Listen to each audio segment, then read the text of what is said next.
नमस्कार. पत्रकार हेमंत सुशीला श्रीराम जोशी. क्रिकेटियर्स जे असतात त्यांच्या ते लक्षात येतं, अगदी तेंडुलकरपासून गावस्करांपासून तर अगदी कालपरवाच्या रहाणेपर्यंत त्यांना ते समजतं की यापुढे आपल्याला भारतीय क्रिकेट चमूमध्ये स्थान नाही, आता आपल्याला घेतलं जाणार नाही, कारण आपली ती क्षमता जिंकून आणण्याची ती ताकद आपल्यात राहिलेली नाही.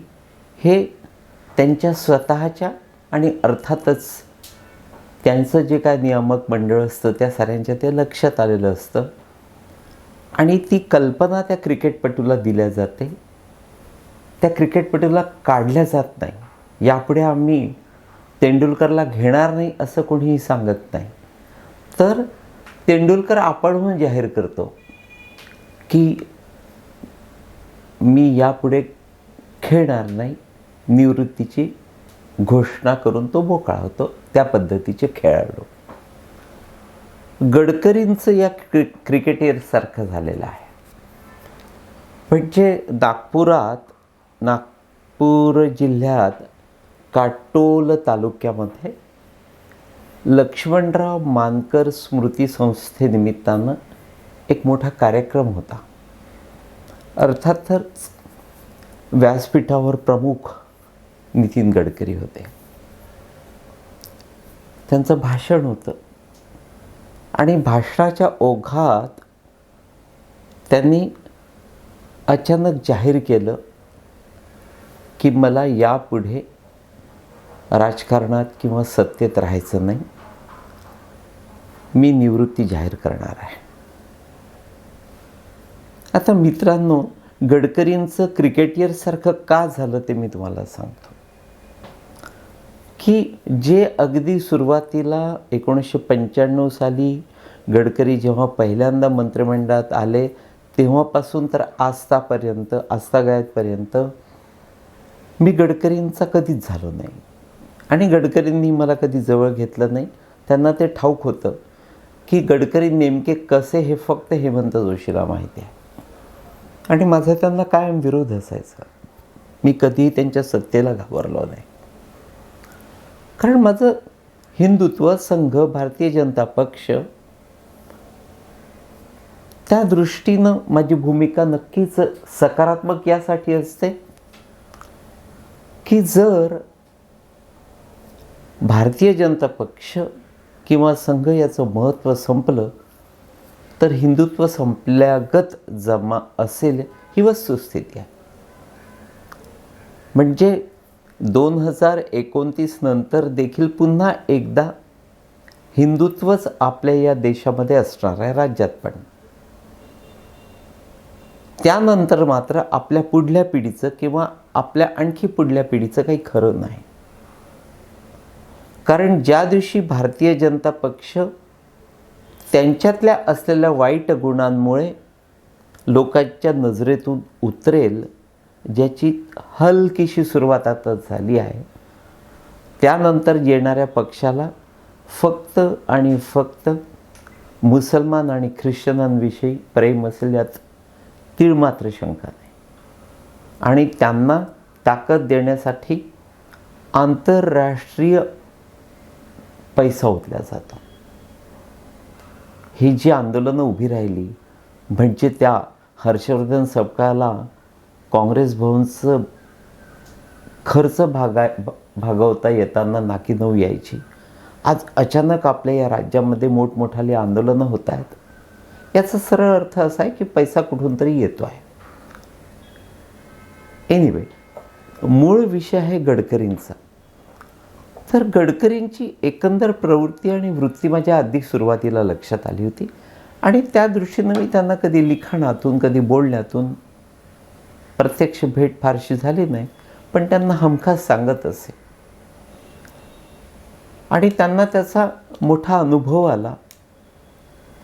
भारताचे माजी पंतप्रधान नितीन गडकरी ही जी बिरुदावली त्यांच्या नावाभोवती चिटकायला हवी होती ती केवळ त्यांच्यात असलेल्या काही दुर्गुणांमुळे ते घडलं नाही. आता गडकरींनी अप्रत्यक्ष त्या काटोलच्या कार्यक्रमामध्ये राजकीय निवृत्तीची घोषणा केली आहे. आता वस्तुस्थिती पुन्हा तीच त्या क्रिकेटरसारखी की ही गडकरींनी आपणहून केलेली निवृत्तीची घोषणा नाही. मंत्रिमंडळ, माझी माहिती, नेमकी माहिती तुम्हाला सांगतोय, माझ्याकडे परफेक्ट माहिती असते, त्या भरोश्यावर तुम्हाला सांगतोय की केंद्रीय मंत्रिमंडळ विस्तार आणि फेरबदल ह्या मधल्या सगळ्या आंदोलनांमुळे, ते कॉक्रोच आंदोलन, राहुल गांधी आता अचानक तोंडवर काढून फिरायला लागला आहे, त्यामुळे खरा हा मंत्रिमंडळ विस्तार आणि बदल रखडला आहे. अन्यथा तो केव्हाच झाला असता. आणि गडकरींच्या बाबतीमध्ये मोदी आणि शहा कायम फाईल समोर घेऊन बोलतात. त्यात गडकरी आणि गडकरींचे थेट संघावाले किंवा इतरही जे पाठीरागे असतात ते निरुत्तर होतात. कारण त्या दोघांजवळ पुरावे आहेत आणि ते पुराव्यांच्या भरोश्यावर बोलत असतात. आता या मंत्रिमंडळ विस्तार आणि बदलामध्ये गडकरींचं नाव गाळल्या जाणार हे 100% घडणारं होतं. कदाचित उद्या जर मोदी यांनी इतरांना जुमानलं नाही, संघाचा निरोप लक्षात घेतला नाही, तर ते यावेळच्या मंत्रिमंडळ विस्तारात देखील गडकरींचं नाव वगळू शकतात. आणि खातं बदल तर 100% होईल असं मला वाटतं. गडकरींना देशातले रस्ते आणि इथेनॉल प्रकरण चांगलंच भोवलं आहे. ते केवळ गडकरींना नाही भोवलं, सारेच्या सारे मोदींच्या तोंडात अप्रत्यक्ष घाण कोणतं आहे की तुमचं हे प्रॉडक्ट गडकरी नावाचं, ज्यांनी हा गोंधळ घातला आहे. त्यामुळे जर मोदींना चीड आलेली असेल तर ते कोणालाही न जुमानता याच मंत्रिमंडळ विस्तारात त्यांना काढून टाकतील, सांगता येत नाही. आणि या साऱ्या प्रकाराची गडकरींना कल्पना आलेली असल्यामुळे, म्हणजे यावेळी किंवा 2029 नंतर गडकरींच्या ते पूर्ण लक्षात आलं आहे की आपलं सत्तेतलं स्थान आता संपलेलं आहे. प्रकृती स्वास्थ्य त्यांना साथ देत नाही, त्यामुळे भारतभर दौरे काढणं, गडकरी बहुतेक वेळा तर नागपुरातच असतात, कुठलीही धावपळ करणं शक्य नाही, ही वस्तुस्थिती आहे. त्यामुळे मोदी शहा यांना तोंड देणं त्यांना शक्य नाही. त्यामुळे त्यांनी हा निवृत्तीचा निर्णय जाहीर केला आहे. हरकत नाही, पण वस्तुस्थिती अशी आहे की त्या क्रिकेटियरसारखं घडलेलं आहे. त्यांच्या ते आधीच लक्षात आलेलं आहे की यानंतर आपलं या चमूमध्ये स्थान नाही, शून्य स्थान आहे. आपल्याला महत्त्वाच्या निवड प्रक्रियेत किंवा मंत्रिमंडळामध्ये स्थान नसेल, हे चाणाक्ष गडकरींना लक्षात आल्यामुळेच त्यांनी क्रिकेटियर पद्धतीनं काल परवा त्या नागपुरातल्या काटोलमध्ये निवृत्तीची घोषणा प्रकृती स्वास्थ्याचं कारण पुढे करून केलेली आहे. एका संघ स्वयंसेवकाला, एका ब्राह्मण संघ स्वयंसेवकाला नागपुरातून निवडून येणं, लागोपाठ 3 वेळा खासदार होणं शक्य नव्हतं. नक्कीच गडकरींनी ते शक्य करून दाखवलं. ते सतत 3 वेळा खासदारकीला निवडून आले आणि 3ही वेळा ते अर्थातच मोदी यांच्या मंत्रिमंडळात एक सदस्य होते, मंत्री होते. मित्रांनो, ठीक आहे, आज ना उद्या गडकरी निवृत्त होणारच होते. मी ती वाट बघत होतो की माणूस स्वतःसाठी, स्वतःच्या कुटुंबासाठी काय काय करू शकतो, किंवा एखाद्या नेत्याचा चेहरा आणि मुखवटा किती वेगळा असू शकतो, त्यावर मी कायम काही नेत्यांकडे कुतूहलानं बघत असतो.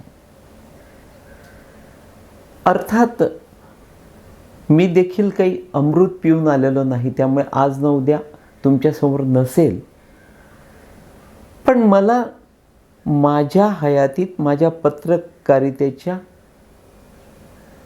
एकंदर कालखंडात हे बघायचं होतं की काही माणसं जी मोठ्या खुबीनं असली चेहरा लपवून मुखवटा धारण करून फार पुढे गेली, फिनान्शियली गब्बर झाली, त्यांचा अंत काय असतो हे मला अनेक नेत्यांच्या बाबतीत बघायचं होतं.